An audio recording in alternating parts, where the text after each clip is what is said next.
I haven't seen anybody score 23 points a game in 35 and 41. So I think that I've been really blessed by the Lord, and I just thank him for all the talents that I have. We interrupt this program for a special report from Channel 4 News. A local success story took a tragic turn this morning. Basic county emergency. I'd like to have an ambulance come. Room. 1103 Washington Hall. It's an emergency. Len Bias. Bias was rushed to Leland Hospital early this morning by ambulance. You know, Lenny was a hero in the area. Where I grew up at, we were Georgetown Hoya fans. He changed that whole area. Incredible college basketball. He had lift when lift wasn't popular. He was smooth, you know, he had a really good jump shot and could dunk on anybody from anywhere. It probably won't dawn on me till I'm about 10 years later when I'm old and watching somebody else play and say, well, I used to could do that, and I could do it better than that. Two of the finest athletes in the country, Michael Jordan and Bias going up side by side. Bias just out. Michael was somewhat like Lenny, but more high profile. Lenny Bias's game was probably as strong as Michael Jordan's at that point in their career. A lot of people say, well, how do you do that? And I don't really think there's anything. There's nothing to me. It's a small thing. I dunk the ball and they just go off. The Boston Celtics select Len Bias of the University of Maryland. Really hoping that it could have been Boston in the end. Yeah, I really was hoping that it was Boston. And my dream came true. You have a lot of free time. You just have to know how to use your time, and that's where the drugs and the social life comes into play. That's where a lot of players get caught up in. Len Bias. Never get him back to life. There's no way he can die. Bias is rushed to Leland Memorial Hospital. For 2 hours, doctors try to revive the basketball star, but at 8:50, he is pronounced dead. The death of Len Bias. The death of Len Bias proves that you don't have to be addicted to cocaine for it to kill you. You had to know somebody to even get it and go to certain places where it was sold. It wasn't sold on a street corner. There are people who know how the drugs got in the room. Nobody forced us to do what we did tonight. And sources say police are looking for a man who goes by the name of Tribble. Coke was mostly being used to stay up because it was a late night. I really don't know if I'm up to this, but I guess Leonard would want me to say something. You got to look at every situation as though it's going to be the end of your life. And, of course, that 26 years ago today, one Mr. Mike Morrison lost one of his best friends and childhood friends. And, Mike, I'm not trying to make this a somber moment for you, but obviously going all the way back to Northwestern High School, you saw one of this gentleman play basketball. You knew exactly his capability. Most folks thought he would be the greatest player to ever play in the NBA. Of course, 3 days after signing with the Boston Celtics, he so tragically lost his life. I'll bring you back on. I know you're only 1 day removed from being in the studio with us yesterday, and I didn't really want to bring it up yesterday, quite frankly, A, because we ran out of time, and B, because I knew that this would be weighing heavy on your heart knowing that today was going to be the day. But I did want to bring you on and let you express to everybody just how special this young man was, not only in your life, but a lot of folks' lives around you. Yeah, well, thanks, Will. I appreciate you giving me an opportunity to talk about it.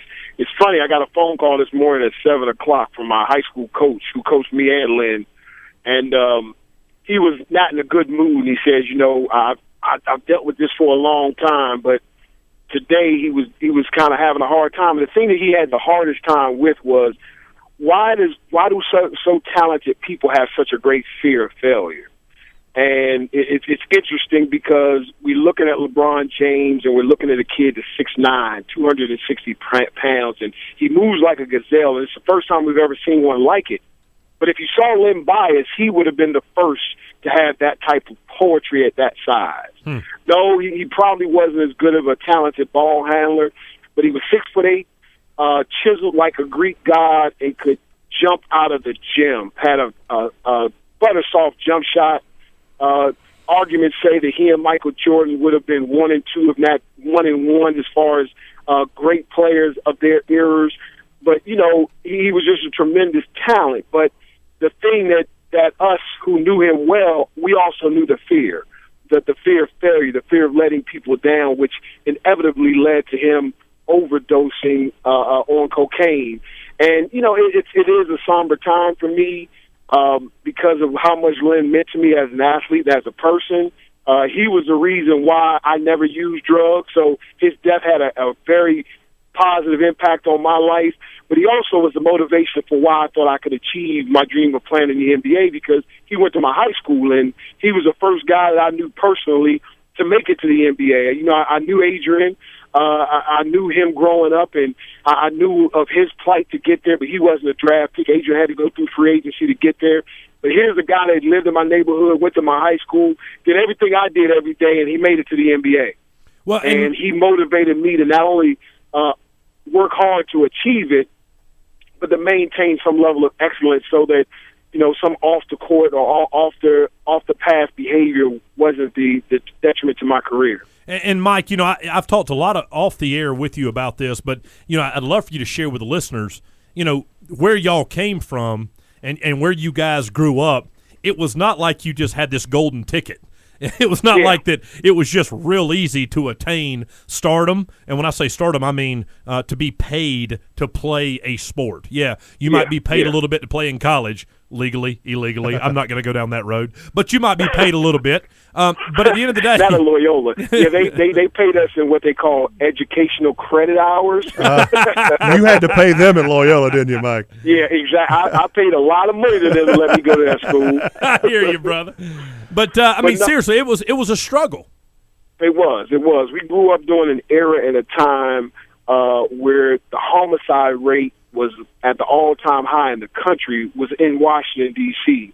The crack cocaine world had just really hit the scene in PG County, Maryland, which is interesting enough. That's where Kevin Durant's from. That's where Michael Beasley was from. You go down the list of now players that are from that area, it's amazing. Ty Lawson, the list just goes on and on. Jeff Green is another Northwestern alum. But I buried more of my friends from middle school to college than funerals I've been to in my adult life since I've been 20, because of homicides, black-on-black crimes per se, drugs, overdoses, just senseless and meaningless deaths at a alarming rate for any young person to go through. And, you know, my parents raised me in a Christian home, and Len's mom and dad did the same. But as you can see, evil befalls us all if we're not in the right place at the right time. And you know, the night of Len's death, I was at his mom and dad's house. We had just had a big celebration. He had just got back home. He just laced us with bags and bags of Reebok equipment, which he had just signed with. And then he left the house. And when he left the house, I had to leave because I had to get back to school because I had classes the next morning. And I didn't hear about it until they got to the hospital like 4 o'clock that morning. I got a phone call on my answering machine. I had one of those old tape answering machines. Didn't listen to it until the next morning, but didn't get a chance to listen to it because my college coach was at my door at 6 o'clock to take away my car keys, so I didn't try to go home. I had a test that day, and my mom told him to come over and get my keys because she knew I would have left. And it was one of the most emotional times of my life, other than the death of my grandparents, that I can remember, because, again, how close he and I were. Co-host here of the Score Sports radio program, Mike Morrison, joining us right now, 26 years removed from the death of his very close friend, Len Bias. Mike, you mentioned the Reebok contract. Let me give you in comparison. He signed a $3 million contract in 1986. Biggest contract of all time. Inflation says that one per $1 equals $24.39 today. So that means that he signed a contract that in today's terms would have been $73,170,000, a shoe contract. So if you don't think in 1986 that they thought Len Bias was worth the largest amount ever, you're kidding yourself. Wow. It would be a young man walking away with $75 million shoe contract today.